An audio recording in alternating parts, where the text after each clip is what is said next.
Hi. Hi, Jane. Welcome. It, Um, it, it definitely helps having unmute on. Hi. yes, it does. Welcome. This is my name's Mike from Hi, PA. Mike. This is the Central Committee stream. We have a few thousand people with us right now. Um, Excellent. and everybody, I've been singing your praises to my community for a while now, and because I'm very excited to talk to you because union organizing is really near and dear to my heart. And one of the things we're trying to do on the stream is create a union culture for the next generation, for Gen Z and millennials. And I think this is one of the most important projects that we should have. So if you don't mind, I'll introduce you. And if I miss anything, feel free to club me over the head. But No, it's fine. all right, so I'm going to jump right in it. And we're already live, so I hope you don't mind. Yeah. No problem. All right. Jane is an organizer, author, and scholar. She is currently a senior policy fellow at the University of California at Berkeley's Labor Center, part of the Institute for Labor and Employment Relations. And what is really exciting for me is all the books. I always recommend your books. My favorite is No Shortcuts, Organizing for Power in the New Gilded Age. And, of course, your first book, which is called Raising Expectations and Raising Hell, which is what we try to do here. I think I learned of you first through Majority Report, actually, which is another online lefty That's right. That's a good show. Yeah. And the thing that really excites me about your bio is you lived in Pennsylvania, and you got your start. Mike from PA. I did live in Pennsylvania. Yeah. Briefly. Actually, on and off several times, but yeah. That's the nature of campaign work, right? Like I've lived in a lot of hotels. But anyway, yes. Yeah. And you got started in hospital organizing, which is... Actually, technically, no. I got started, my first campaigns were nursing homes, way back, like in the way back. Okay, nice. So I cut my teeth on the incredible people who have really taken it in the neck in the pandemic, who people hardly talk about, which is actually the certified nursing aides, the cooks and the cleaners in, what we call nursing homes, right? Which is brutal for the last 2 years. But anyway, yeah. I cut my teeth in nursing homes, proudly so, and then did janitors and childcare, and there was like a lot in there. And then I settled into hospital workers. Like that became my most steady work, and kind of continues to be my most steady work, along with education work. And I think so. Now what you're doing is you're at Harvard, right? No, I'm at Berkeley now. I was at Harvard.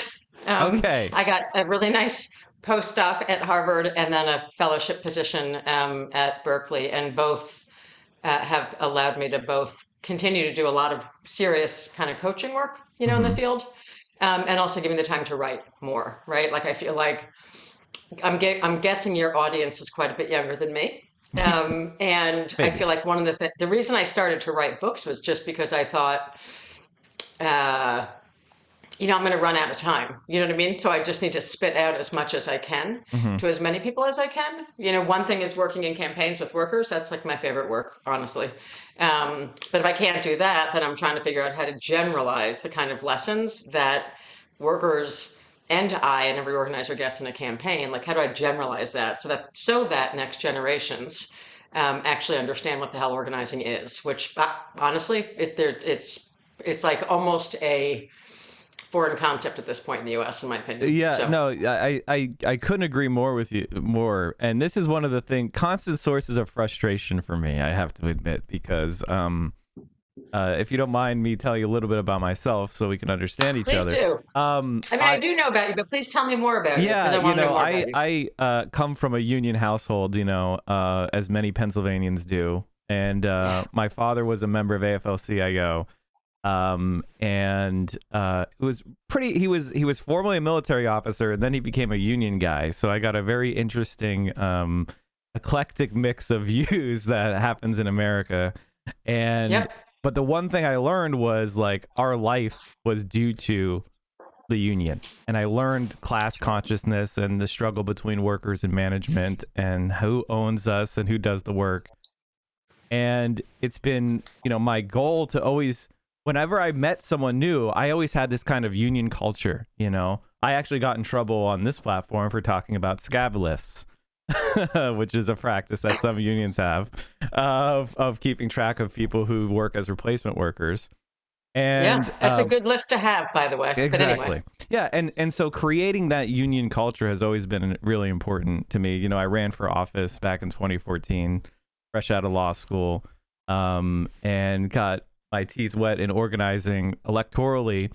And, you know, then I've just kept pushing, and then I created this, and for some reason it got really popular. I don't know why, but and now we probably because you're interesting. But yeah, thank you, I appreciate that. And so now the thing that I want to ask you the most is the American culture. You know, I have lived overseas, and I've seen how workers act, how organized they are, the culture that they have, and when you come back to America, you just don't see that. We don't even have the language. Something like a scab, I have to talk to someone who considers themselves a progressive or a leftist even, and you say the word scab and they don't know what you mean.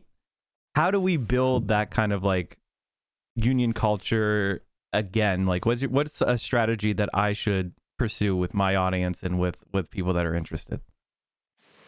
I mean, one, I think you're doing it, which is why I'm happy to join your show, Thank you. by the way. Yeah, two, so I think you are a part of a movement of people who are trying to help do that and do it with people who are younger and younger, which, by the way, I probably agree with you that No Shortcuts is the single best book, though I wrote A Collective Bargain for people who know very little about unions. So each of the books had a specific audience. The most recent one is my attempt to sort of like reach out to people who know very little and also just give them some like both background, you know, in the labor movement, right? And then also just some core understanding of like, what does a union even do? Which frankly, you know, I've got 23, 4 nieces and nephews. I come from a big family. I got a ton of nieces and nephews, and in our family, they know it. By the way, I'm also from a father who was World War II military fighter pilot, union, right? So same exact lineage on that side. Yeah, which meant, by the way, I grew up with a lot of discipline. And I think that is helpful in my organizing work because it takes a lot of discipline, right, to win a really hard campaign. So how do we create the culture? I mean, one is we just have to do it. Like a lot more people have to do it. And you are part of that movement of people who are like trying to get a new generation of people involved in forming unions. And it's frankly essential, right? We know a few things. We know that we always are fed the sort of like number of Americans who support unions is at an all-time high or record high. Right now it's at record high. It's as high as it's ever been. It was also high once in the 60s. I have to confess in advance, I'm surrounded by water and cough drops and tea. Don't worry about it. And I can feel a cough coming. No, I'm just getting over COVID, actually. Oh, no. So, like, I feel fine, but I have a lingering cough that may just cough. Anyway, don't worry about it. My way of inoculating, right? That's what we call inoculation. If I begin to cough, I want your audience to know why. We should come back to what inoculation is for real. But anyway, so I think the way that we're going to build the most support and the way that we're going to build a culture is when there are more people forming unions and joining unions and making their unions better. Right? It's that nexus of things that need to happen. And yes, it helps that there's this thing that I'm sometimes very critical of, which is called narrative change. I'm actually often very critical of it.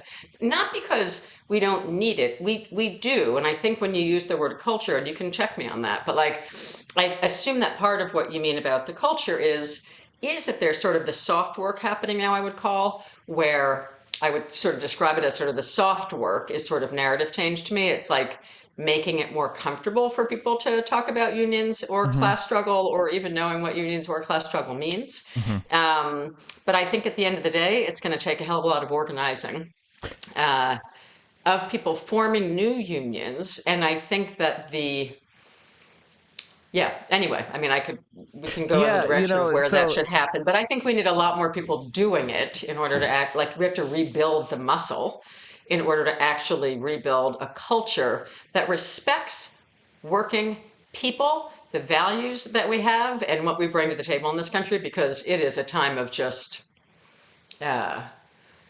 boy, I mean, if you listen to Walensky, I mean, if you just, every day, it's like I'm so insulted by the liberal class right now. Yeah. Not only because they're screwing the whole thing up, right? They are screwing this entire project up of like, can we get out, right? But anyway, so yeah, anyway, but that actually do a lot more. That brings me to a point, which, you know, I know you are somebody who has fought and won campaigns in the most unfriendly of territory, and which is why you're so inspiring. But on the other hand, I can't help but point out to my audience and anybody who will listen that the structure, the law, the system that you're operating in is a big determinant before you even get started, That's about That's whether right. or not you can succeed. And when we look at countries, in say Northern Europe or in places where there is very high union density, it's because, quite frankly, they have a good legal regime and the rights are protected, enshrined, and it creates this positive feedback loop of more and more people are introduced to the labor movement automatically. It's like, it's hard not to find yourself in a union almost. Versus in America, where it's nearly impossible to form a union. You have to go through so many different steps, and the table is tilted so far against you. And then even after you organize, getting the first contract is like, even harder than organizing in the first place. And, there's all these strategies that employers can take to duck unions, to punish people with seemingly no fines or no retaliation for breaking the law. And we have a Democratic Congress, we have a Democratic president again, and they promised that labor law, just like they promised last time, would be on the menu. And it seems to me Dude, they've that been that was a promising it since lie. Jimmy Carter, right? Since Jimmy Carter. Yeah, I mean, They've been promising labor law since Jimmy Carter. But anyway. yeah, well, see, this is the thing and this is the thing I wanted to ask you about is, when the Democrats had 60 votes in the Senate and a supermajority in the House and the White House under Obama, and he said he was going to lace up his shoes and he was going to get out there and walk the picket line and pass labor law, pass card check, it never happened. And here we have another good law in the PRO Act that's passed out of the House, supposedly has the support of the president. It's Democrats control the Senate again, and it doesn't seem like it's going anywhere. What is it going to take to get Democratic politicos to do something here before it's too late? I don't know. So if the question is the way you just framed it, I'm going to say I don't know, because I don't have a lot of faith in them. What I do have faith in is the capacity of ordinary workers in this Mm-hmm. country to force a change inside of their unions, which then can actually change what's happening nationally. And I think it doesn't even have to take that long, honestly. And I think that if we just look at the John Deere strike, which I wrote about in the sort of end of the year piece I did in the Nation magazine recently, and I talk about that as an example. Part of what's interesting is that, I'm obsessed with organizing in power, and mostly I'm obsessed with teaching people what it is, how to do it, how to beat it. You mentioned that I've been in really hard fights. I've been in ball busting fights. You know what I mean? Like, as hard as they get in this country. Like, some of the craziest union busters there are. There's been a mutual obsession for a couple of decades about who's going to beat who, and pretty much we beat them. So, but it is hard as hell, and the legal regime is really challenging. But if you look at the John Deere strike and how quickly they made really radical change inside of their union. I'll give a couple examples of this. Part of what I feel like I battle a lot, if I'm doing a book talk or I'm just out in public, which is not this is not a lot of what I do. A lot of what I do is like actually work with campaigns, right? My quiet work, most of my work. But I would say, I would say a few things. I would say the legal regime is challenging. There's no question about it. But I think part of why I've written the books is because there are a set, and I want to come back to your comments about Europe too in this show, but there are a set of things that we know that work in campaigns. And part of what people say to me is, God, Jane, but organizing, it takes like 10 years and the planet's going to blow up in, 8 years. And part of what I say to people is, and John Deere is an example of it, good organizing doesn't take that long. It actually doesn't, in my opinion. In fact, it's a theme in all three of my books, soon to be a fourth book, where I just keep documenting. There's usually one of my own campaigns in each book, if not more, and then a bunch of campaigns that were happening parallel and around the work I'm doing. Because I'd like to speak both from direct experience, but also show other people doing the same thing using similar or the same methods, right? There's a tradition of organizing that has been not just allowed to die, it's been frankly snuffed out, like Right. trampled out, of the labor movement and of our movement in general. And that's what I'm trying to revive in the books and in the training series work I do, because the public sort of face of the work I do with general folks, right? Like the books and the free trainings that I do at the Rosa Luxemburg Institute are so that we can bring way more people into a discussion about what does it really mean to win.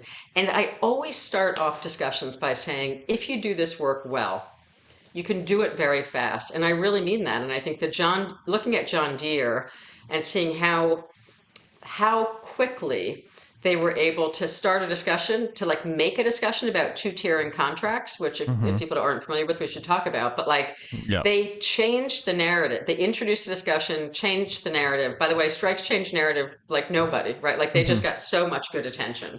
And then what Biden chose to do with it was piss the opportunity down the drain and do nothing with that strike, right? Right. Like other decisions they've made. So I don't think organizing has to take very long. And I think that there's a very specific set of methods that I learned, right? The other thing I say is I didn't invent any of this. Like I had great mentors.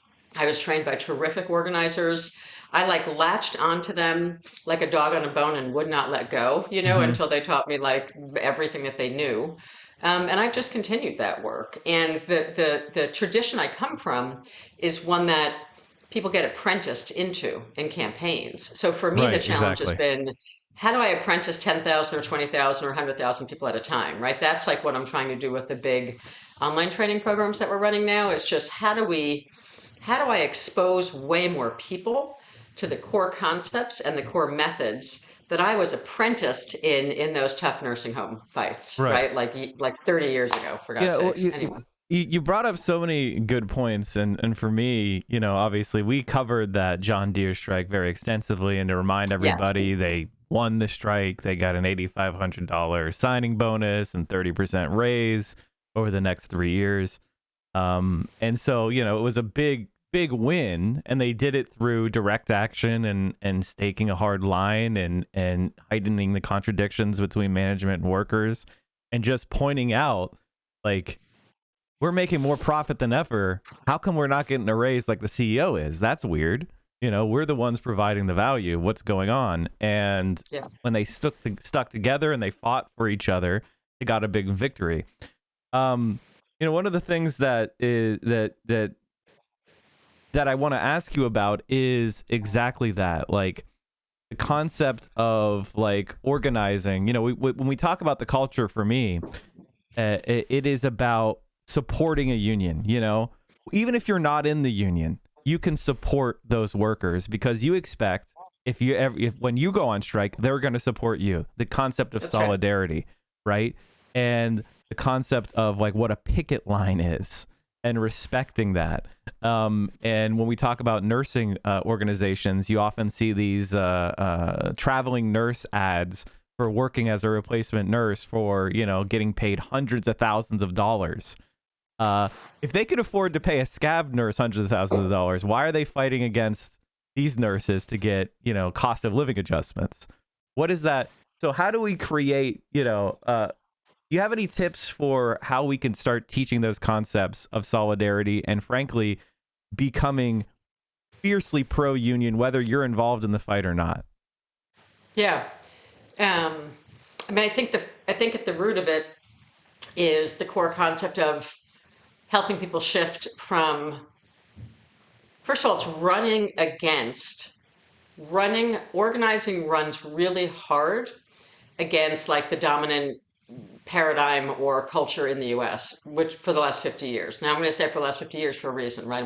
I'm going to put a parentheses around it because I don't think it was, I think that for 40, 50 years of organizing work by leftists, right, in the trade union movement in the teens, 20s, 30s, 40s, and then bleeding into the civil rights movement, that we forged a culture of solidarity in the field, in the trenches, which is why that's sort of an answer to the opening question you asked, right? Like we have to do way more of it to be successful at creating the culture itself. I sort of really believe that. But for the last 50 years, right, the neoliberal war, in some ways, on our society, has been one that's refocused people, and the internet and social media, or anti-social media, as I definitely prefer to call it in general, it's a project of the neoliberal elite to get Americans to think and act very much like individuals all over again, right? It's away from a culture of, you have to sort of have a sense of we to have a culture of solidarity. Right. And everything about like the dominant culture right now, the constructed dominant culture constructed by the best of Madison Avenue who markets capitalism, is like depicted in, I don't know, like the old, what the hell, iPod ads. Like I just remember like 25 years, whenever they came out the first time, I remember like seeing like the individual like rocking it out to their headphones and da da da. And now they're doing that with stupid meta ads.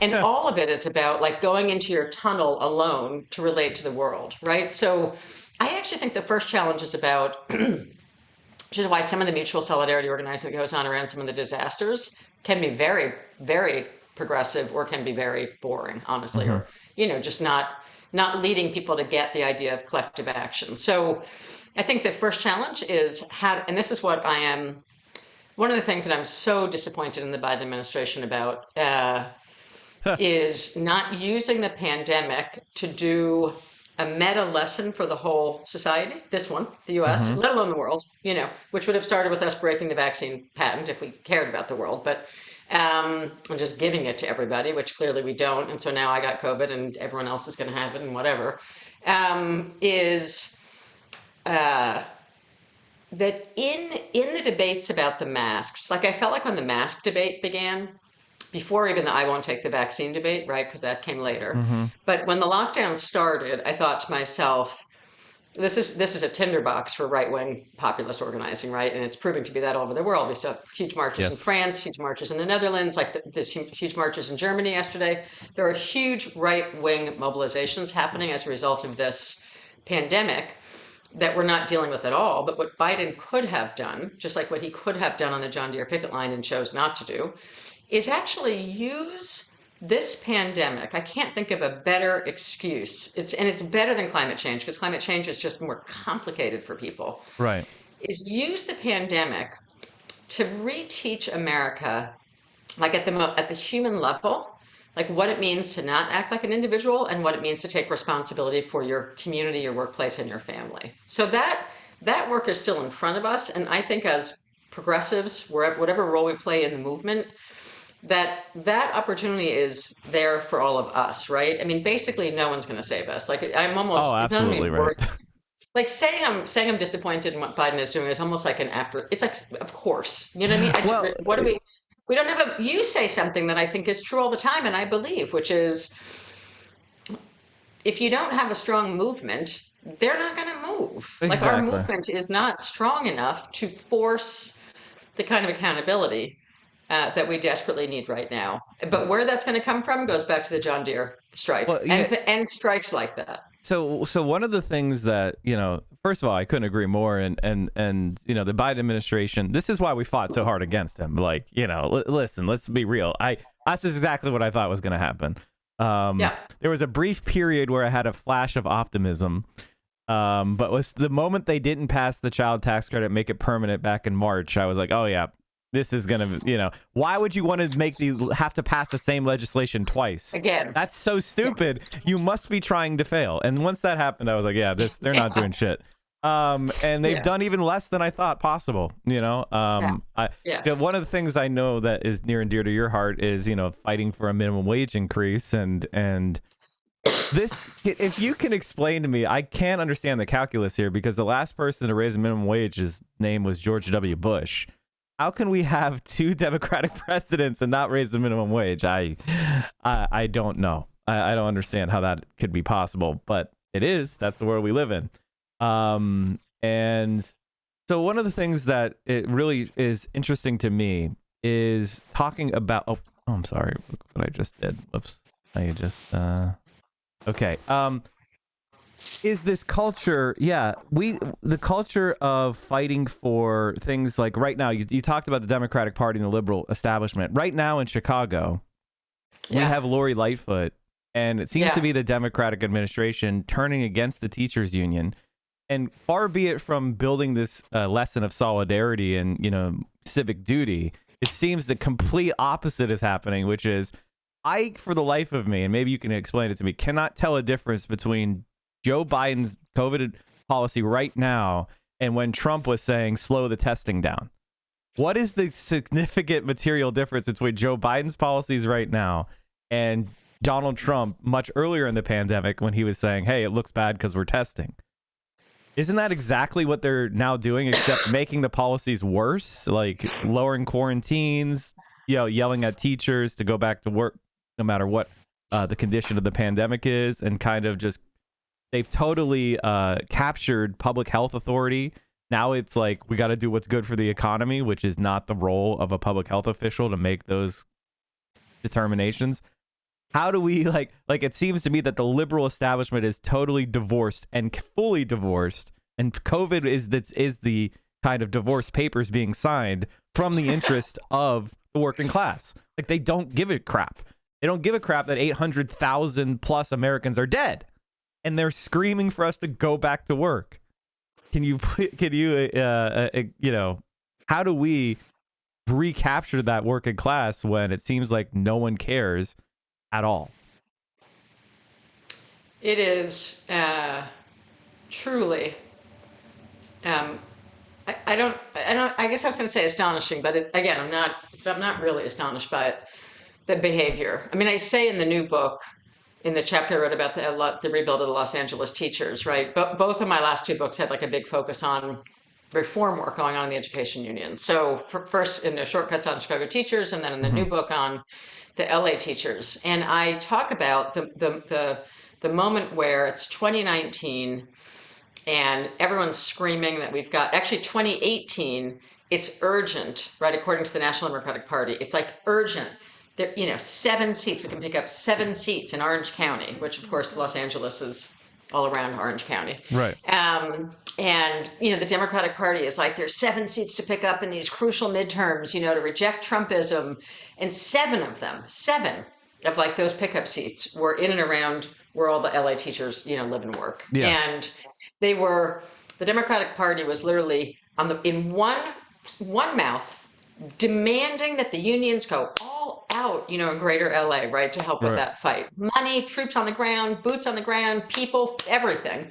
And then at the exact same time, they were trying to kill the biggest union in Los Angeles, which was the teachers union, right? Like legal injunctions, complete. So this is a party that is so tone deaf and clueless. In the book, I say it's hard to find a difference between, when it comes to public education policy and teachers unions, it's hard to find a difference between a red state Republican and a blue state Democrat in terms of the policymakers. They are identical. Their rhetoric is vicious and vile and self-defeating, but self-defeating is, like you already said, the thing that scares me, which is, people who are trying really hard to lose the next election, because there's a lot of that going on right now. But it's certainly playing out again in Chicago right now. I mean, the idea that the Above the Fold Sunday New York Times story, I don't know if you saw it yesterday, but it was like, it made me want to like curl my toes up and go roll over on the pillow.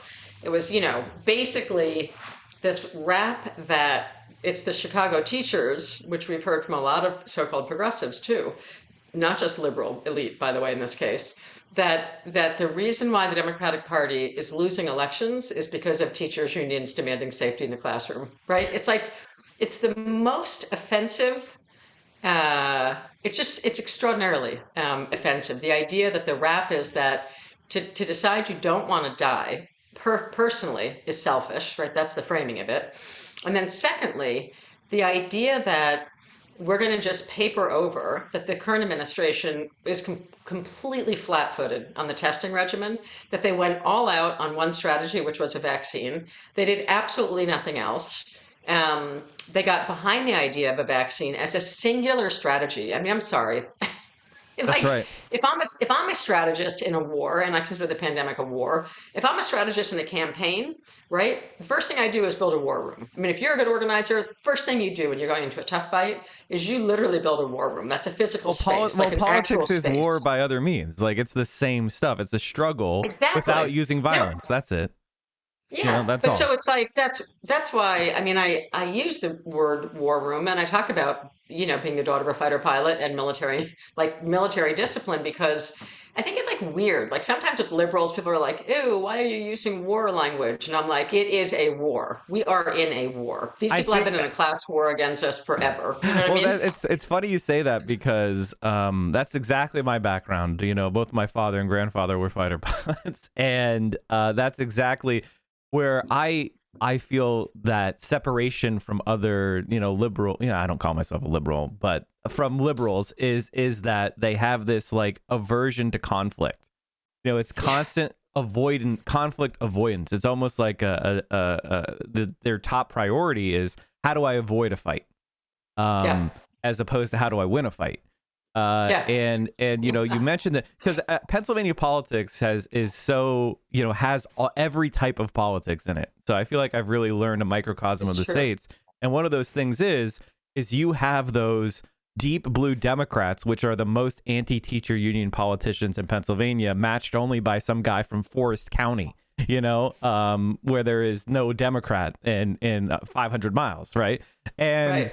and that is and yet you have these guys pushing these anti-teachers unions rhetoric, and lies about public schools, Yeah. and it's kind of the way they organize the Democratic Party. And one of the things that I wanted to mention to you was, we have evidence here that unions are the backbone of the Democratic Party, even today.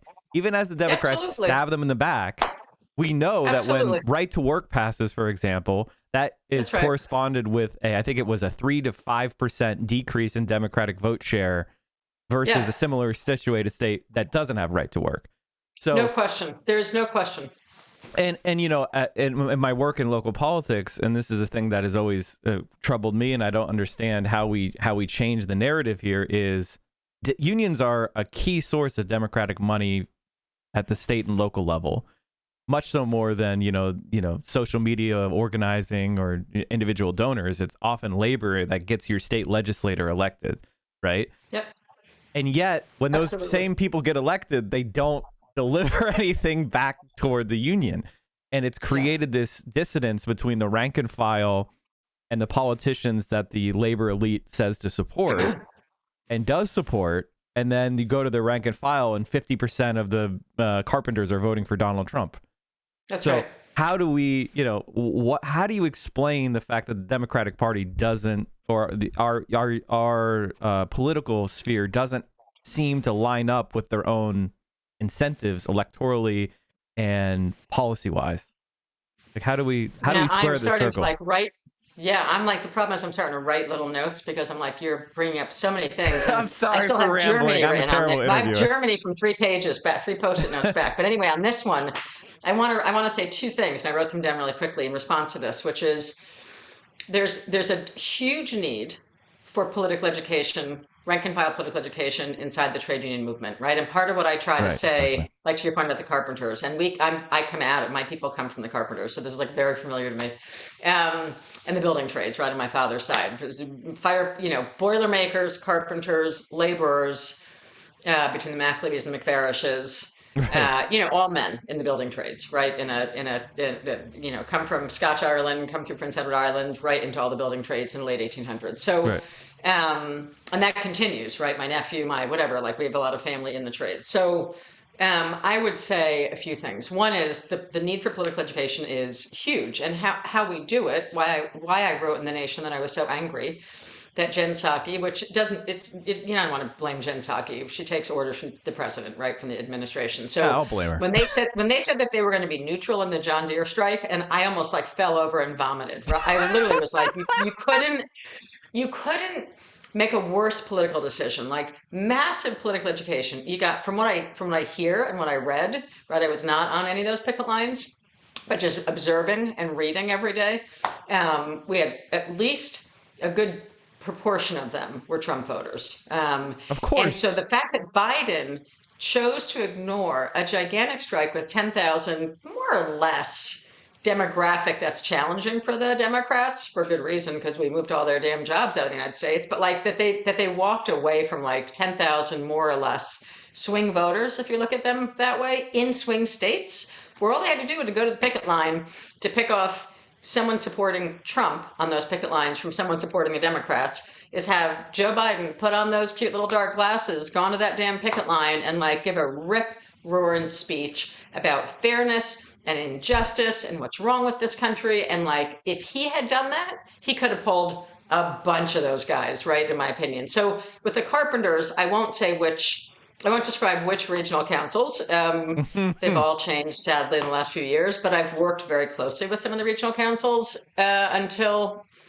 that probably ended in 2016, actually. I think the National Union began to change in some unfortunate ways, to be honest. So, but there were regional councils that I worked very closely with in two parts of the US for many, many years under progressive local leadership. And even in those two, led by progressives, totally anti-racist, believed in bringing all the Mexican undocumented workers into the union, like really good leadership in two parts of the country. And because my father was put into public office, my father was a politician. Okay, then he went to politics. Like by the time I was a kid, he was already in politics, right? So I grew up as the daughter of a politician, and was a left wing, I don't know, Sanders-like politician in his politics, and he was put in office by the Carpenters Union, by Local 973 in Rockland County. This guy, Patty Campbell, who went on to become the National Union president. So I just go way back with a bunch of the Carpenters, and I can talk family stuff with them and talk politics of their union with them. And for the legacy guys who remembered Patty Campbell, like that's like a card for them. If I just say, Patty Campbell, I used to play at his doorstep. I was parked in the Union Hall when I was a little girl because my mother was dead. So my father would just park me at the Carpenter's Hall and leave me there all day, right, for the secretaries to raise me, as women are just expected to raise the politician's kid or whatever. Right. So I'd get parked there during the day. So you come fast forward, and one of these really progressive trade union leaders who's no longer in office, in the Carpenters, going into 2016, when I was sure from pretty early on that Trump was winning. I mean, honestly, and I think Me if he too, hadn't actually. mismanaged. Huh? Me too. It's funny because I had knocked, tens of thousands of doors in Pennsylvania in the past 5 years, and I was very scared. I was like, I think he could win. I can't tell you how many conversations I've had with Teamsters, plumbers, sheet metal workers, glazers, painters, bakery workers. They're tired. They just don't think the Democrats do anything for them, and they're right. I know. Yes and no. Okay, but here's what's challenging. So first, let me just quickly answer the thing, and then I want to come back to this. Sorry about that. So the two things are, one, that they have to. I was talking to the head of one of the regional councils. So it's 2015, and I was like, "So what's going on with the guys?" Mm-hmm. This is where my nephew is a member of this union, for example, right? So I've got a younger member of my family in this particular regional council, and he was telling me about a lot of Trump conversation going on, right, every morning when he was clocking into work. So I said to the head of the union, like, how are you taking on the Trump stuff internally? And he was like, I'm not touching it. And I was like, wait, sorry, there's like a year to go and you're not touching it.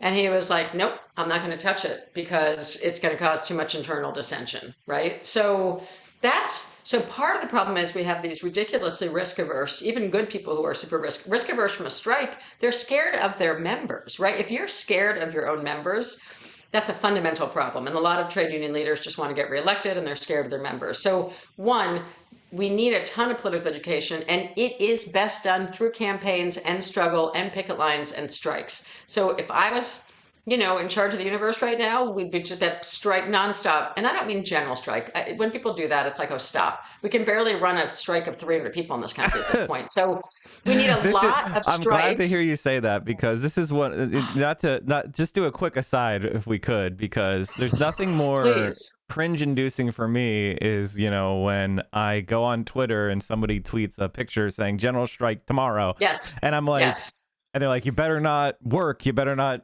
do a stream. You better not, it's like, no, you don't understand what it means for working people to give up work. Yeah. You have to actually bring with gravitas. There has to be a goal. There's got to be a catalyzing event. There's got to be something for us to be fighting for, demands being met. And just skipping a day of work, that's not a strike. That's not the same thing. Anyway, go on. Hell no. please. Hell no. Hell no. But it's a very important point because it's also like people say to me all the time, and and I don't pay much. I don't. You may have noticed I'm not.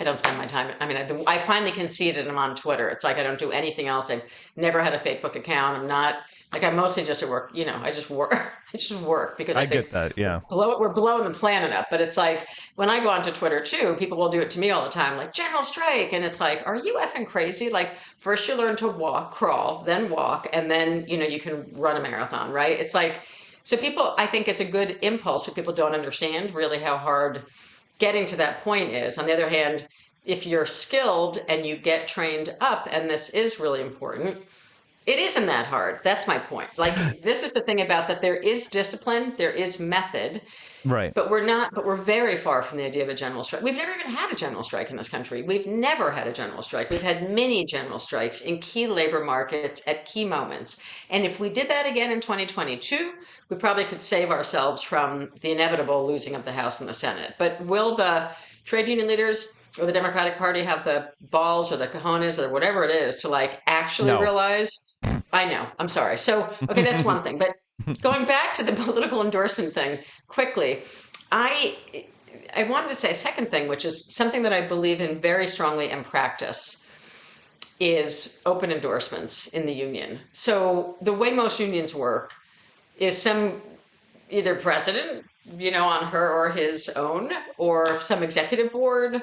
If it's the national union, let alone the state, if local unions even have the authority to make an endorsement, which in some unions they don't, that's even more interesting for the national races. There's a whole huge array of how these things play out in unions. But one thing that is more common than not is that the decision around both collective bargaining and who bargains the contract, as well as political endorsements, is made by in most unions, it's not transparent, it's extremely small, it's a very limited little group who just goes and suddenly there's like we endorse so-and-so. And that is not going to get rank and file members motivated to be involved in the political process if they're not involved in it. And then you just say, vote for X, it's like a huge disconnect between the rank and file and the leadership on it. So I practiced a tradition of huge open, like when I was still running a local or running big campaigns or whatever I was doing, practicing wide open endorsement meetings where, and I don't mean just open, this is true about bargaining and political endorsements. I don't mean like you just say anyone's invited. That's one thing. And if most unions would never, ever invite their own rank and file members to their political endorsement meetings, right? But I mean, we wouldn't just say it. We would go mobilize like hundreds and hundreds of people to show up for the politicians. And I would warn the politicians in advance, listen, the endorsement meeting is going to be a little bit different than you're used to when you come to our local. So I just want to give you a heads up. It's an open process. You will stand in front of rank and file members, whoever shows up, and you will answer their questions. And they will then, whoever shows up in that room will then make the recommendation, the executive board, whatever the body is, right? And we would actually have some politicians say they're not going to show. And I would say, well, if you're not going to show up in a room with a ton of workers, you can just kiss the possibility of an endorsement goodbye. I mean, forget it. You know what I mean? So if you're not going to stand up in front of ordinary workers and let them ask you questions, like you are no part of our process. So I think open endorsements, I'm saying that for the people who are going to form unions who are in your audience, like people who are going to form unions or people who are in them, either one. Two good things that rank and filers should demand around shifting how a union behaves is open bargaining and open political endorsements. Those are like two concrete demands that workers could make of their union in the same way that the John Deere workers, took control of their contract process by voting no in the ratification process, right? There's a lot more that you could do. So anyway, I don't know, it's a little bit far afield, but I want to mention that because there are these really specific things that ordinary workers who are in a union can do, and workers who are going to form new unions should definitely, you get to set the terms a little bit differently when you're forming union on the front end. Particularly if you're going to affiliate. I mean, there's a whole lot of subspecifics of like the nitty gritty of how could you actually make change in the labor movement. But I think suffice to say, there are a lot of people getting really pissed off. Now, the one thing I want to say, and then you segue wherever you want to go, though at some point I'm coming back to Europe. I'm telling you, I got Germany on a piece of paper. Yeah. Anyway. We'll come back there shortly. Yeah. But the thing I wanted to say was what's What's particularly challenging, I think, for people like you and I, especially you though, because you're on like hours a day, dude, and I respect you for that, right? I Appreciate occasionally that. drop in to the world of interviews and then I go back to like writing strategic plans and coaching people. But um, I think the really dangerous moment right now is like when you and I were talking about, and I said it, so I'm taking responsibility for it, right? That it's hard to find a difference when it comes to teachers' unions and public education policy. It's hard to see a difference between a red state Republican and a blue state Democrat. I stand by that. I've written it, I've said it, I believe it. On the other hand, Happens to be right. yeah, but on the other hand, we are really staring down fascism in a way, or authoritarianism. We are staring down a moment that's certainly in my life that's the most dangerous. Is that true? Barely. It is true, actually, in my lifetime, being born in the mid 60s. Okay, so I think it is true that we are in. There have been many very dangerous times, right? To think we haven't is a joke. Obviously, if you're a Black American, it's like almost a through line. When does it ever change? You have Reconstruction for about 10 minutes and then back to Jim Crow, whatever. So, but I think this, we are experiencing a kind of violence um, in the ether, in the streets. Again, if you're Black, you're, whatever. People are just walking around and shooting you. And thank God that there's a little bit of police accountability and a little bit of accountability happening for people who are murdering Black people with just shooting them on the street, whether they're in a uniform or not. But I mean, again, depending on your vantage point, the country has only ever been fairly violent towards you. I think writ large, though, that we are in a really different place. And it makes a very big challenge for folks like you, but all of us. And when I think about it, when I occasionally write, right, I don't even write that often because it's not my first work. My first work is organizing. And I write when I feel like I need to say something. But I think it's a very dangerous time because I don't, it will be different if the House becomes, if they take the House and the Senate, meaning the Trumpers, right, Yes. what's left of the Republican Party, if they take the House or the Senate, or God, the House and the Senate, which is entirely possible right now if they take both, it will not be funny how much worse it gets very quickly. Yeah, And I couldn't so agree with you more.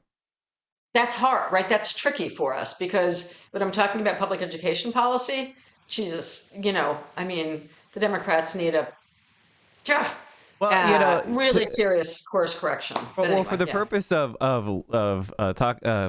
collecting what we've been talking about for a note of optimism, what is your thoughts on the new leadership at the Teamsters, and what are your thoughts on reclaiming some of the remnant organizations of our labor movement that still have strength, still import and represent important parts of our economy? We talked about Sarah Nelson with the flight attendants the last time they flexed their muscle with the pilots against the government shutdown. It seems like that was a catalyzing event to get a deal done and get the government funded again. And so what do you think about that growing progressive leadership at larger legacy unions like the Teamsters? And is that a moment of optimism? What is your thoughts going forward with them, because they're going to go on a big fight with Amazon, and they've got their contract with UPS coming up, which could possibly be one of the most disruptive strikes we've had in decades. So what do you think about that going forward? Definitely a moment of optimism. There's no question. And there were two things that happened back to back. One was the election of Sean O'Brien at the Teamsters, the new leadership slate, and the second was the internal vote inside the United Auto Workers to shift how the elections of the National Executive Council essentially happen. So I think that that's a bellwether for the fact that workers are pissed. Workers are ready to take more action than national leadership is. Right? Again, the John Deere strike also showed that. I think the after effect of some of the debates in IATSE, the Stagehand Workers Union, sort of showed that. Right. Sorry, I got a COVID lingering cough coming. Well, IATSE is an important point as well, because that barely passed, and there was some sort of shenanigans. It didn't actually technically, right? The big contract actually technically was voted down, but because of the rules of the National Union, yeah, it was approved. It was approved with the basically the electoral college of the IATSE. It was basically approved, even though they lost the popular vote. That's right. And That's exactly right. and Yeah. so So that was another moment of where, to me, our political leadership is just so out of step of where we need it to be. This is the scary moment. You talked about the growing fascist, and it's fascist. I don't feel any hesitation in saying that, just based on the elements of the right-wing movement that we're seeing. And the liberals that we have in power are so disconnected from the labor movement, and are from workers, they're so disconnected from workers. And That's why, that's why they're so disconnected from the labor movement. It's like they're so effing disconnected right. from workers. And they think that going out now, like the whole rap thing is they're going to go out and like sell all the accomplishments. It's like, are you effing crazy? People What are being accomplishments? evicted. That's crazy. They're dying. Yeah. Yeah. They don't have any. And like, you gave a smaller check. I mean, Trump gave out $1,800. Joe Biden gave out $1,400. If you get down to brass tacks, they've done less, for working class people than what was done under Trump. I mean, and that, for example, the pandemic unemployment insurance was more generous under Trump than it was under Biden.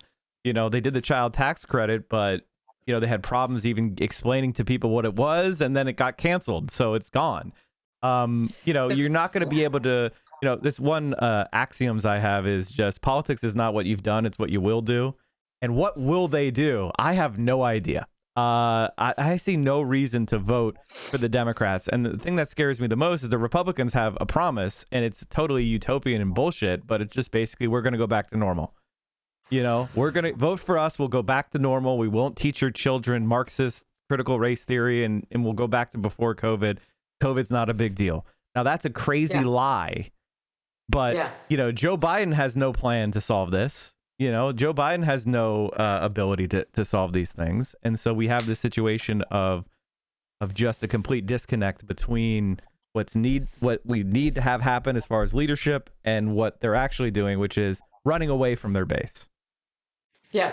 Well, running away, or in the case of teacher unions, hurting it. So, I mean, I think one thing that's important too, that often people don't know is, where the critique is or where the Democrats' behavior towards education unions and education policy is so crazy, is it fits right into like the war that was launched, I think formally, as far as my research went, when I paused, right, to do the PhD, which was like late in life, right? I never graduated high school, college, anything else, and then took a break in my 40s, just to think a little bit after, running decades of campaigns. And when I did the research for No Shortcuts, I say that the beginning of the pronounced attack on the education unions was sort of 1995 begins, the Koch brothers, and sort of the beginnings of the attack on the teacher unions. Why?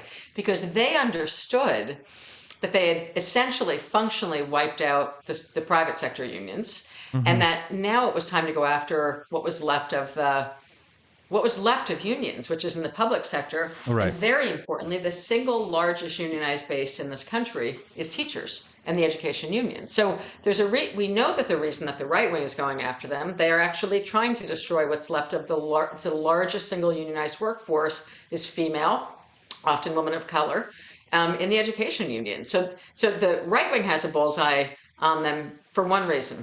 They're the largest source of money. The thing that gets my goat is it's rational for them. We can predict what they're going to do because it's to their benefit. Correct. I can't predict what Joe Biden's going to do because it seems like he wants to lose or he wants to die, politically. I know it. And so I can't predict what they're going to do. Well, I mean, we can, which is they're corrupted. And it doesn't make sense, and it's painful. And just to touch on one thing you said earlier about COVID with the vaccines as the policy, but that really wasn't the policy. Like, they were too fearful to actually go for vaccines. Many other countries have gone full on vaccine mandates. We saw with United Airlines, they did a harsh mandate. They said, become vaccinated or you no longer work for United Airlines, and then 99% of people got the vaccine. The same thing with the military. Get the vaccine or you're no longer a member of our military. And 98% of the military got vaccinated. And if you think that that's an imposition on someone's individual rights, it's more of an imposition to get a deadly disease and we're very comfortable mandating vaccines for all sorts of other diseases in the past. They're just not a pandemic around measles or mumps or, polio happening, because we've had the confidence to do a public health regime. So Joe Biden did this situation where he went all in on vaccines about 50% of the way. And then when that predictably failed, his goal is to his new policy is to give up and to blame the people that still want to do a coherent public health policy, and point fingers at them and blame them for his own failures. And that seems to be where we're at right now. Do you have that similar read on COVID? No, I mean, I think that's right. And I think what scares me is, okay, so I definitely, I was one of, the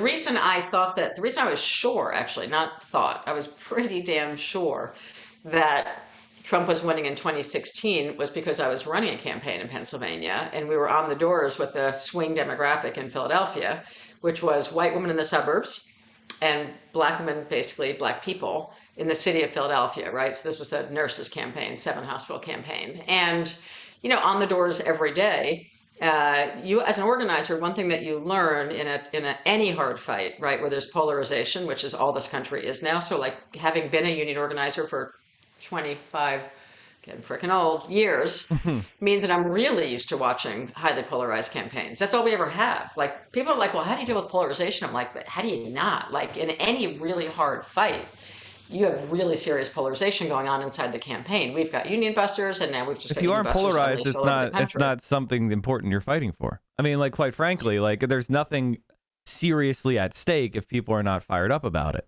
right? That's right. Nothing, and that's the type of politics liberals want to have, which nothing is at stake. And if you listen to Kirsten Sinema or Joe Manchin, like, one of the things that's really, I think Kirsten Sinema has to be number target over any other politician, right or left. She's got to be the number one target that we've got to take down, because her explicit politics is, I don't want elections to matter. I don't think we should. She says wild swings in federal policy should not happen based on elections. What? What? That's a direct quote. Like what? And that's where we're at, which is basically, and we have this asymmetric polarization because the Republicans are very comfortable doing radical political change, radical policy change when they win a narrow majority, and they're doing it at the state level. And sorry to make this so electorally focused, but this is a thing that's really in my mind right now, is just what can we do?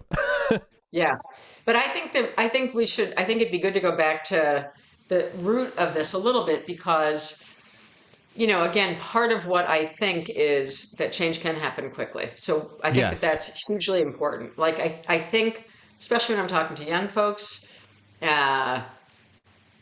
or not even young folks, like, the idea, people are always like, they literally like roll their eyes, like, oh, she's going to talk about organizing again. It takes so long. And I'm always like, oh my God, really? How did we organize whole labor markets from 0 to 90% density over the course of 2 or 3 years, which is most of my life, was like I had the great fortune so far of like getting big campaigns where it was sort of like Mission Impossible campaigns, three huge ones back to back over spanning a decade and a half, where people said, go take this region and see if you can flip it blue. See if you can flip, and that was the mandate in Nevada and in Connecticut. But the people who were sending me there from the trade union movement to do the work understood that in order to change the politics of a given region or a given state, it would take this is some of the smarter people, by the way, it would take several years, and that the only way that we could change the politics of a given region that was trending red instead of the other direction was to organize the base of workers into unions, right? So that's what I did. And in each of my books kind of highlights a different aspect of the campaigns that I was involved in, let alone, again, then I began to write about everyone else's campaigns to show this isn't just stupid Jane McAlevey. This is the methods I learned, right? The methods still work. So why aren't we doing them is the whole other question, but the methods still work. So of how do you run a really hard fight? They don't always work, but they almost always work, because those of us who practice them win more often than not. But it really does matter that people hear that you can have a no shortcuts message, right? I titled my second book, No Shortcuts, Organizing for Power in the New Gilded Age, that you can both say no shortcuts and organize an entire labor market in 2 or 3 years. Those are both true. And in Right. fact, you only get to flip an entire state. When I was sent to Nevada, it was like 2004 to 2008. Flip the state flip the state blue by 2008. It was like, oh, well, okay, go organize thousands of hospital workers, whatever. So wherever we were going, or Fairfield County, Connecticut, where I was sent on my first big multi-union, right, project, which is very unusual. Talk about building solidarity. Like, I got to run on the few multi-union projects, and we actually won, as opposed to most of them which fail. Right. So that was also 3 years. Like, we literally took a region that had once been sort of voting blue. So the view of the unions was like, we have a problem, which is that we're losing state legislative power or we're losing federal races. So depending on the campaign, we were trying to strategically address either a shift in state power or a shift in federal power.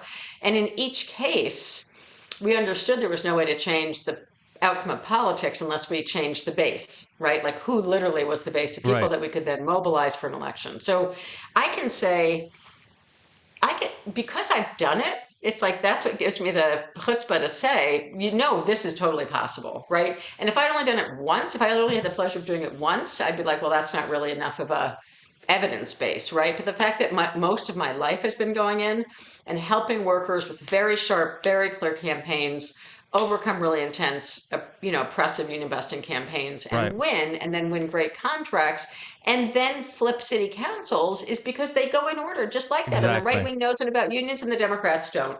You know what I mean? It's like, Right. But still, if people don't vote for the party that I feel very little relationship to, right, the Democratic Party, but if we don't actually somehow, help people come to the conclusion that we need to vote again for what the hell it is in 20. I hope it's a lot of good primary. I know, but it's going to be a lot worse. It is going to be a lot worse. I agree with you 100% about that judgment, and at the same time, it's like one of those things where I agree with you, but I don't think enough other people are going to agree to win. I know. You know what I mean? I know. Those of us who are hard scrabble utilitarian calculators that are like, okay, I don't like Joe Biden, but he's much better than, Josh Hawley, Ron DeSantis, or Donald Trump. I mean, obviously that's right. But for the average person for whom politics is an irritant at best, to get them to come and vote for Joe because of some promised disaster for something that they don't really fully understand, it seems to be like a really bad strategy, as opposed to, delivering for people and then promising to deliver more, that seems like a much better strategy to win, those people that I knocked their doors on in Pennsylvania, knock on someone's door and they talk about how they lost their job and their wife is disabled and they're going to get evicted from the door you're knocking. You're like, and then who are you thinking of voting for president? Trump, because he's going to change things, And that is the reality of American politics, is like so many people are disillusioned with the political system, trying to convince people that to make a utilitarian calculus for something they don't see. It doesn't seem like it has an effect on them. Joe Biden won. Everybody turned out. We got the Senate. We got the House. You got what you wanted. Now, where is the payoff? Well, it's not. It's a multi-election promise. We need to get more Democrats in the Senate while holding the House and the White House for another election cycle before you see change. That's not going to work. I know. And this country, as far as politically, structurally, it's just biased against it's not a democratic system. We have the Senate. Yeah. It's an anti-democratic institution. We have the filibuster on top of that. We have an electoral college. This is not, it's not responsive. We have a Supreme Court, right? We have an awful Supreme Court. Well, and that's a perfect point. Is the Republicans stole Supreme Court seats, 4 of them by my count, because the 2000 election was stolen, and I know you were involved in that as well. The Democrats didn't fight for an election; they won. Yeah. So, and that has resulted in a far right court with 6 of those Supreme Court judges, at the very least, or 5 of them, are there because of a minority president. And now they're going to determine that political gerrymandering is okay. They're going to determine that you know, with Janus, that you don't have the right to collect, you know, any dues. You know, It's going to be even worse. They're just getting started. I always say to people, the Supreme Court is just getting started. I mean, they're going to overturn everything that matters. I mean, I will venture to say here, collective bargaining will be illegal soon. They want to basically Act 10 the whole country. So what was done in Wisconsin, which is far worse than right to work, is what they actually want to do across the country. And if people don't know what that means, it essentially means the total destruction of unions. Really, like it basically it's complicated, but for simplicity's sake, the reason why Wisconsin was sort of the Florida recount was ground zero for like, would Democrats learn how to fight to defend their own election? Wisconsin, 10 years later, was ground zero for getting more clever about how to destroy unions, because what they essentially did was say, oh yeah, no, you can still have them. I mean, you can still have a union. It just can't do anything. So, right, literally they're allowed to bargain over, like, I think the cost of living adjustment, period. That's it. Like one thing, like their raise. Like there's one thing that they're allowed to bargain over. So that was so much more brilliant, because it was aimed at challenging what you were raising, which is how do you fight for something? Now, the smart people in Wisconsin are going to get around that because they're going to keep waging fights anyway, which is what they're doing, right? Like illegally. And part of what your audience, I think, part of what everyone has to start thinking about, let's just fast forward for a moment into 2023. Just for a moment. What can we do? What should we do? And what should we be prepared to do? I think it's, unless the Democrats do something that neither you or I think that they will do, which is essentially, start asking for and inviting lots of strikes, and start treating strikes and working people like we actually matter and we shouldn't die, and stop blaming us for wanting safety equipment, at work and all that, which, it seems like a really simple demand. But anyway, so let's assume they don't do that. And let's assume that we're on a slow walk into at least losing the House, if not the House and Senate. And I think we're on a fast walk to both right now. And that's a very bad scenario. I mean, honestly, that is a really bad future scenario. So what I think why I think diving into union work right now with all you've got is the place to go, and the thing to do is this. We have a Supreme Court completely locked up against us that's not changing anytime soon. Anyone mentioning a fantasy of like adding people to the Supreme Court is as good as talking about labor law reform. It's just like, stop. You know what I mean? It's not happening. You can't even pass a $15 minimum an hour wage, and you're telling me that you're going to like change the Supreme Court rules? Forget about it. So I think I'm so invested in people learning how to strike, like do real organizing. I mean, basically, if you want to get to a strike of any kind, that involves what I call deep organizing or real organizing, or I hate that I have to give it a different term than just organizing. It's just that people are so confused about what organizing is. That's why I keep writing books saying, no, that's mobilizing, that's advocacy, and then organizing is actually engaging with people who don't want to talk to you every day to build the base, right? Like it's a very different mechanism than mobilizing and then advocacy. So I think that the reason why everybody should throw down really hard is because there's going to come a time, and I'm afraid it's very soon, like a year from now, when the court is starting to really show its ugly head. I mean, it's only Roe mandates about this is just the Janus case. These are like Citizens the baby United steps into what they're going to do, right? I mean, they're just going to undo everything that's mattered to all of us. It's a totally pro-business Supreme Court. That's all that's going to matter. The New Deal is on, right? It's going to be a question whether Social Security is unconstitutional is what we're going to learn soon. Yes, all of it. Public education. I mean, basically, they think public education is an unfunded mandate, right? I mean, they're nuts. So, yeah, I mean, Social Security will be a violation somehow of my individual rights and yours. Mm-hmm.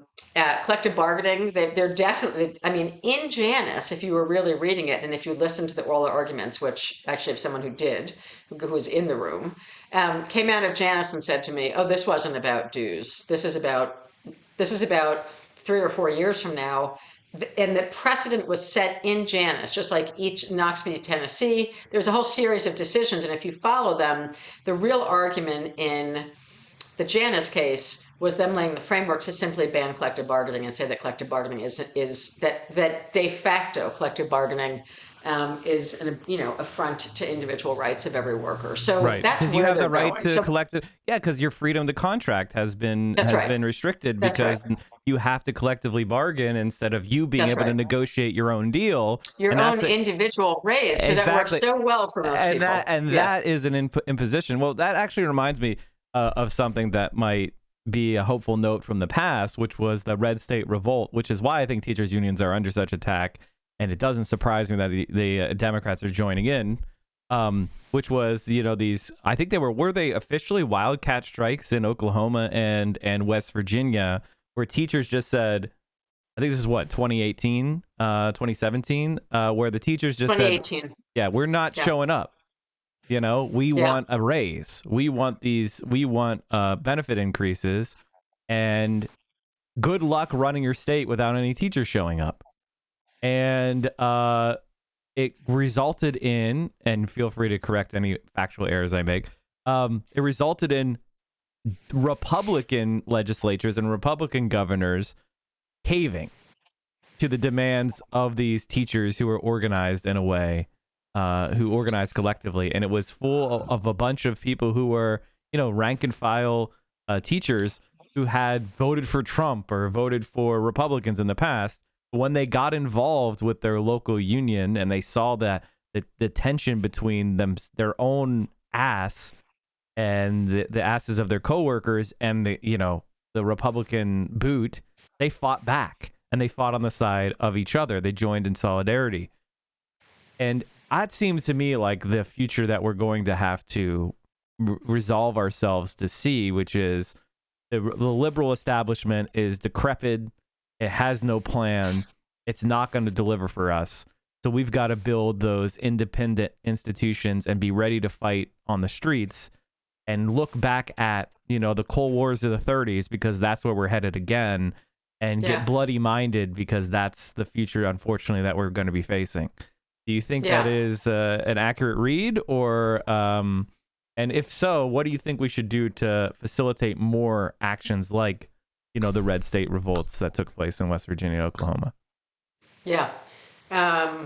Yes, in general, right? I mean, that's where I was going, and where I think we have to go, because I do assume the Supreme Court is going to continue to be wretched for the rest of my lifetime and for a long time.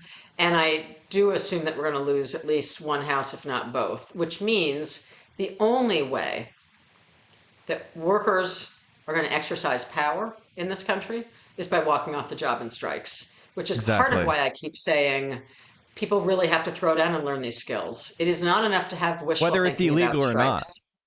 Oh yeah, fully, completely. No, I don't. There's no fully illegally. And here's the deal: you can't when 100% or 95% of workers walk off the job.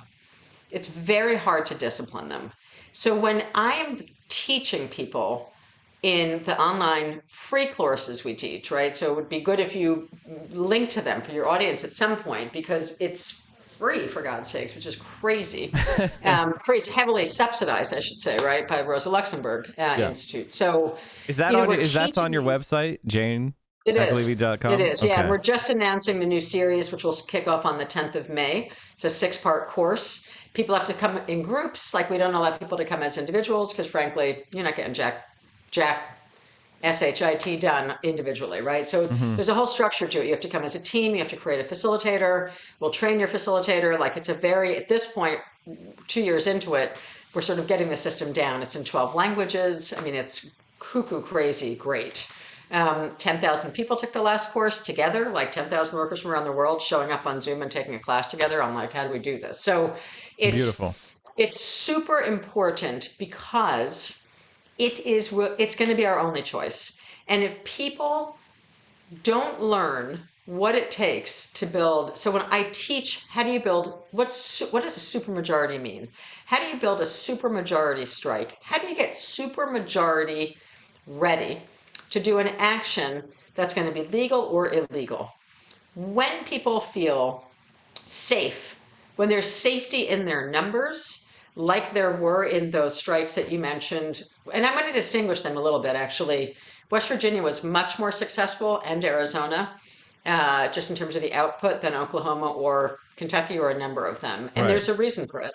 They weren't actually wildcats. The two that actually won a lot were rank and file revolts, but they weren't wildcats because Right. they actually got votes they forced votes within their unions to take the strike action. And in Arizona, they worked actually very closely together with the statewide leadership meaning the progressive caucuses of the teachers Right. who were pushing. Actually, we're in a quite healthy relationship with the statewide leadership of the teachers unions in Arizona. And of course, people who don't know, one of the key architects of what became the struggle in Arizona had come from the Chicago Teachers Union in 2012. Of course. So, right, this is the value of experience and knowledge, right? So, and in West Virginia, they had the experience and the knowledge of the mine workers, right? As I wrote about in the new book, I say so many of the teachers, the educators, and not just teachers, school bus drivers, hugely important in a rural state strike, and cafeteria workers, that all of them went out together in West Virginia. That was very unusual. It was the only state where all the workers went out together. I believe in that. I believe in what we call an industrial approach. I think the problem with a lot of the nurse organizing in the U.S., by the way, is that it's peeled off from the rest of the workers in the hospital. I have quite a critique about that in my life experience and my work. But so they did win more because, and it goes back to something you raised earlier, they were able, and why it matters for all of us to get over our cynicism sometimes about it, in both Arizona and West Virginia, they were able to sort of force, just like John Deere, workers to force their union into the struggle that they wanted. So that took really serious organizing and caucuses in both states, right? With at the time, it was sort of the movement that grew out of Bernie Sanders. It was not quite yet Democratic Socialists of America, like we were in that in-between phase, but clearly the energy that was going into those two was coming off of people who had worked for Bernie Sanders. Not even a question about that in both of those states. And they actually forced, what I call a structure test, like they forced strike votes inside of West Virginia that were super important, right, for the workers to actually make the decision. We're going to walk out together.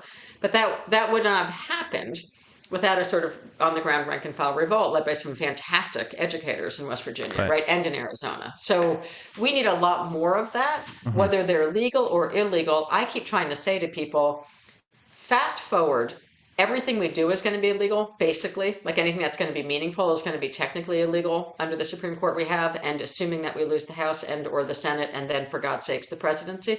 I mean, I think all of this is a very realistic scenario. Yes. So for me, getting ready for it means learn how to build supermajority organization. Every single person watching your show. I really want people to learn what it takes to build a supermajority organization and to walk off the job united and together, because that's the one way that we're going to reset power in this country. When we have even less structural power than we have now, there's one reset button we're going to hit, and that's going to be shutting down production. And if we can't learn how to shut down production, meaning the hope of Sean O'Brien or the hope of the new Teamsters or whoever it is, right?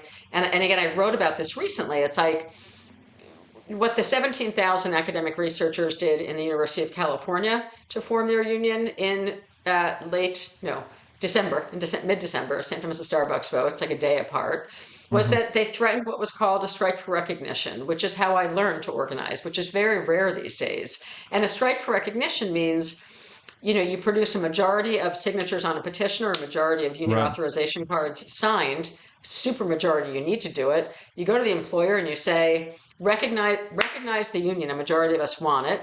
And if the boss says, because that's legal in this country, people don't even know that, you don't have to have an election. You do not have to have a National Labor Relations Board election. I'm going to say it again. You do not have to have a National Labor Relations Board election to form a union in the United States. Workers can demand what's called voluntary recognition from their employer. And when the boss says no, you say, we're walking out until you give us the union. And basically the Columbia workers, it's lost in their own, both education strikes, but like the Columbia University workers who also just won, lost in the translation of how the media is covering it, is the most important thing they won was a path to recognition for the union, which the university has been fighting. So if you start imagining, if the Teamsters, for example, got really serious about this, And we start to imagine it's 2023. The House has changed, or the Senate's changed, or both. We've got a UPS struggle. You just imagine this. And at the Teamsters, they go for broke in a round two of, I hope, of what's going to be an amazing UPS run. I was young enough. I was coming in right when the first 1997, when the big UPS strike was hitting last time, right, in the Right. 1990s. So that's when I was coming into the trade union movement full time. And so excited by the very dynamic UPS Teamster strike. If we replicate that and people begin to see, uh, we can win a lot by by a supermajority of people walking off the job and demanding decency, dignity, and respect. You can imagine that that's the path to organizing Amazon. It's not these other things we're doing. Honestly, it's got to be, can you organize a supermajority?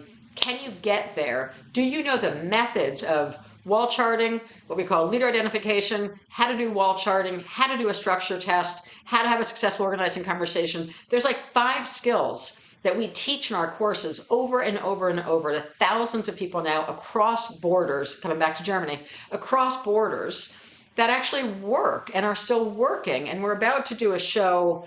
I'm going to do a little, like, I'm calling it a campaign debrief with a huge campaign in Germany where hospital workers just won their best contract in the history of Germany, and they won it in a month-long strike in what was a more significant strikeover in Germany, which was September and October, Right. where they had 45% of the beds under their control across 2 large employers, and did rotating, revolving like strikes all through the German hospital system in Berlin until they won huge raises and huge staffing improvement. So, and they were all part of this 2-year effort of these courses that we're doing with Rosa Luxemburg. So, through the Luxembourg Institute, Rosa Luxemburg Institute in Germany, which is just underwriting this huge global program where we are literally teaching, I can say now, tens of thousands, because it's about 23,000 so far who have taken the course in the last year and a half. And people are immediately learning what the basic discipline is, learning what the basic steps are, right? We called one of them Strike School.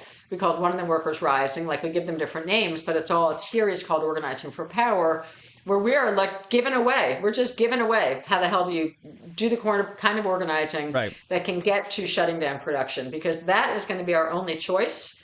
If the electoral trajectory goes the way that you and I imagine it's going, and if we assume, obviously, therefore, there's nothing changing at the Supreme Court. So I assume nothing is changing at the Supreme Court anytime soon. And I assume that we're in big trouble electorally. That leaves one thing, and that's strikes. So it's just, strikes help us win elections. Strikes help us win dignity. Strikes help us win everything because they rebuild human solidarity, and they can force capitalists to listen in a way that nothing else can. So I forget how long we talked about being here, and it's so fun being here. I know. Soon I have to go. I'm like, in about 6 minutes, I actually have to go. So I appreciate I wanted to you sneak in Germany. It's good. Well, no, it's just I'm always excited to have these conversations and talk to other people that are in the trenches. So I appreciate you staying on for so long. Yeah. And you mentioned so I don't know if that's all you wanted to mention with Europe, because I know earlier you mentioned Germany and no, I want to mention one. Yeah, I want to come back to one thing about it quickly. I'll just say.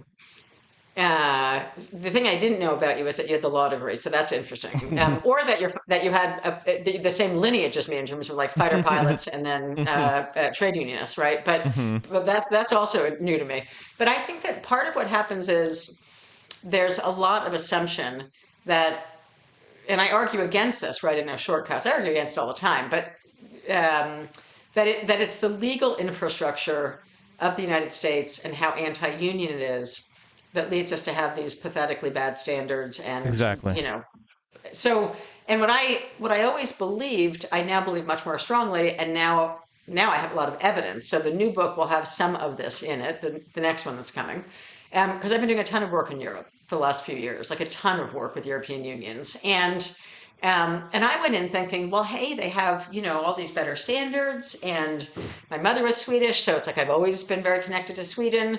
And that's the highest union density country there is in the world. I spent a lot of time in Stockholm, in and around Stockholm in my lifetime. We're from Åland, actually. My mom's family is actually from Åland, which is a little island in the Baltics. And so I grew up understanding that there was this whole other thing called Sweden, Hmm. and that I would go there and people had free education and free healthcare and all these things, Subsidized and it was like, childcare. and Yeah.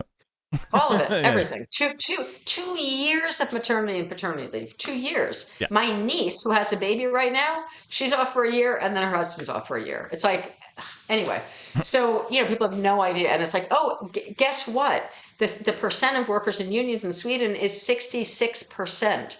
6 6. That's why they have a social contract that looks like the best union contract in America, right? Instead of the unionized workers having the best contract, they have 66% density gets you, the whole country gets a contract, right? That's the concept. So, and when we had 33% union density, that was the best of the United States in terms of fairness on the job and decency and all the lines going in the right direction, right? Coming out of the 30s and the 40s. Well, I mean, in this country, in the 50s. there's and the Swedes did that because they flexed their muscle and they had a strong movement, and then they created structures to perpetuate their power when they actually had it. Yes, and but that's the they're key. in trouble now. Yes, but this is the thing. They're in super big trouble. And so is Germany. And so is England, and so is all of them. So it isn't just the legal structure. It's frankly all about The energy, organizing. yeah. It's, are you still organizing? And I came to learn through my 2 years of deep, intense work in Germany since 2019. Actually, I'm going on 3 years now. Really intense work with some trade unionists in Germany that I thought was so interesting, right? I mean, someone from the U.S., I always like that was Shangri-La. Like German trade union law was always like that's what everyone wanted, right? The German model, as we call Right. it. And I got to tell you, I don't want it. I'm just going to say it right now. I don't want the German model. I mean, there are a couple of pieces of it that are great, like you can't replace striking workers, so that's a very nice part of the law. But there's a lot of what happens there that actually we'd have to do a whole other show on it. I mean, I'm going to try and articulate it in the book, but there's a lot that I wouldn't want about their model, to be perfectly honest. And the most important thing is to close on is whether you're in Sweden or Germany or Alabama or New York City or Philly or PA or wherever we are, I don't care about the legal structure. I care about, do you understand the method and the discipline to create solidarity and build unity in a high polarized climate? That's because that's across international borders. In Germany, the second trip I did there, by the way, was pre-pandemic. And then the pandemic forced me into this online teaching because the Germans were like, we're not done with you yet, which is how the online program began. I was like, well, I'm not traveling, you know what I mean, in the pandemic. So anyway, we began, so that's what started me teaching online with a lot of German resources, is because they were like, yeah, no one is teaching us how to organize really anymore, so let's keep doing it. So, but my second trip to Germany, the first trip there, I went to keynote a conference called the Strike Conference, and there hadn't been one in over a decade. So I was the keynote speaker, which I thought was really weird. Like, I'm from the United States, we have a decrepit trade union movement that's going backwards fast, and how am I going to keynote a conference on strikes in Germany? And well, it turns out they don't have many strikes in Germany anymore, and they're starting to lose, and they're really losing their standards. So the second trip, and they translated No Shortcuts into German. Now they've translated my third book into German as well. So Germany is like eating up organizing material from the US because the conditions there have gotten harder and people are ill-equipped for it, just like they are here. Because when you smash organizing out of existence and you stop teaching people how to do real organizing work, your standards they're under attack. And they're under attack in Germany and Sweden as much as they are here. I mean, I can't tell you how much they've lost. So I'll close on the second trip in Germany and why I'm so nervous about fascism. And like you, it's actually a word I would never use in the past because I felt like it was easily abused. Right. And now I feel like it's a word that's real. It's real in our lifetime, and it's pretty scary. So my second trip to Germany, they say, oh, we want you to go down to the Polish border and do a training.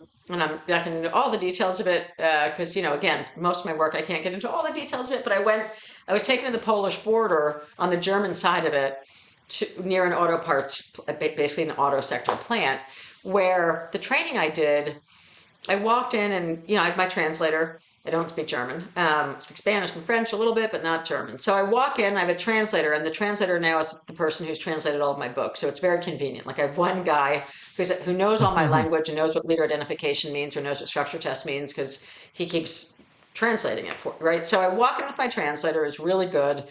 I'm sitting with my little earbuds in. It's the beginning of a training with a bunch of rank and file leaders and union organizers in Germany. And I do my typical, it's going to be a whole day training, 8 hours. And I say, so let's go around the room. And I'd love to know, what your position is, do you work inside the plan or not? How long have you been doing this? And what's one thing you want from the training? That's a typical go around that I would do in the beginning of a training, right? So not with 10,000 people, but when I'm in a small room with people pre-pandemic.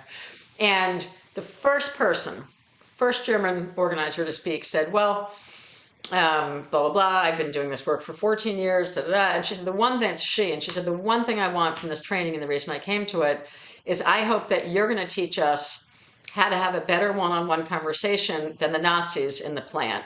Because the Nazis are running the following rap, the AfD is running the following rap in works council elections in huge auto plants in Germany.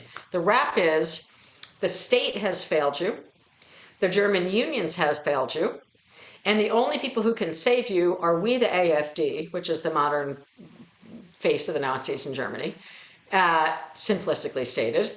And we will strike. They're super militant. We will strike, which we saw on the John Deere line from some of the MAGA guys, right? Yeah. We will strike.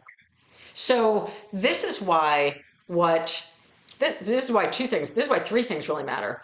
Fascism is breaking out, and it's terrifying. And I had every organizer say the same thing to me around that table. And I was like, okay, I have never felt so much pressure in my life to do a good job on how to have an effective one-on-one conversation, right? Right. I'm working with a team of people who are fighting Nazis in works council elections for who's going to be the leader of a works council inside of a big plant, right? And the rap is like, it's on the Polish border because Poland is like Mexico, to the Germans. They import the Polish workers to bring the standards down and start a war inside the plant between the second tier workers and the first tier workers. So right. I was like, oh my God, it's like all these dynamics are the same everywhere.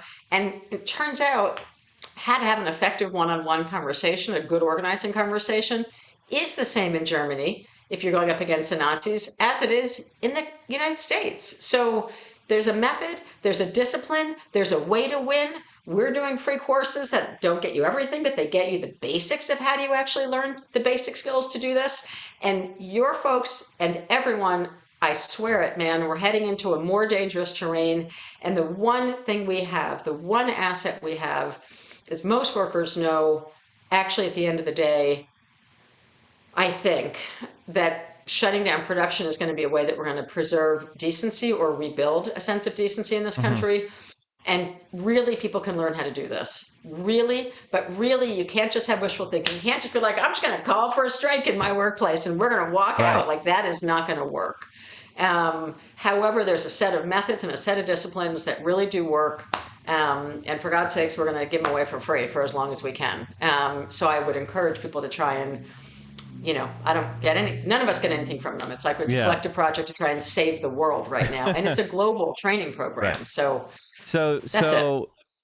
thank you so much for coming on and staying on for as long as you did. I had a blast, and I love talking about this with somebody who has a similar orientation to me. And my community's chomping at the bit to learn all of these techniques because, I think one of the points that I would underline from you as feedback is the one thing that I hear the most is, how do I learn how to do it? So the work that you're doing and making it accessible and onboarding people onto learning these skills is super important, because I think everybody understands the problems. Then they want to hear some solutions. They want to hear some active things they can take to win.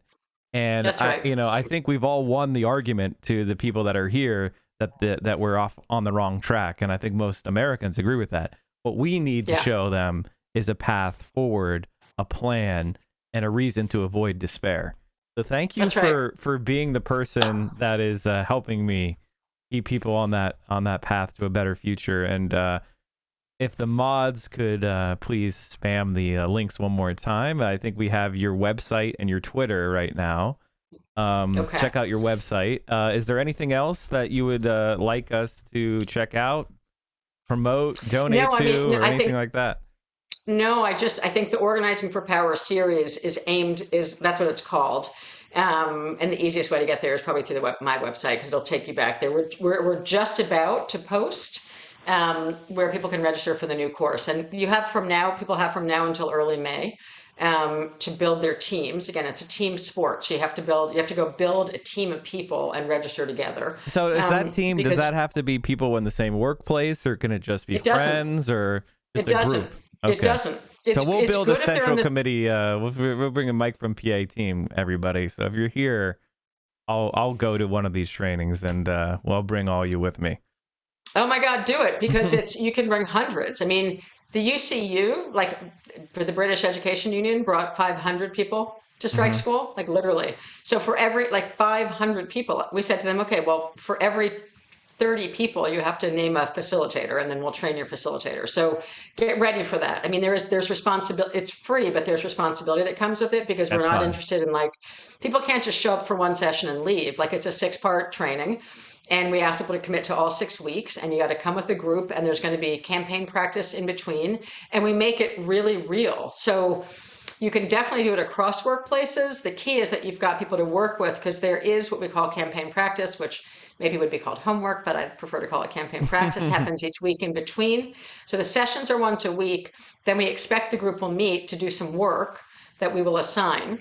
And then you come back, and the next session makes way more sense, because we've given you practical tools, we've done role plays together, and then we give you a way to go out and try it in your workplace or wherever you are. A lot of climate justice young people taking the courses too now, we are realizing, but it's structured around unions, but there are definitely other people taking it, community organizers and climate justice people. So yeah, although I keep talking because you're so fun, but I gotta go. I know. Well, super nice to be here. Thanks for being here, and you can come back anytime, and I'm sure we'll bother you in 6 or 12 months to come on back. Sounds good.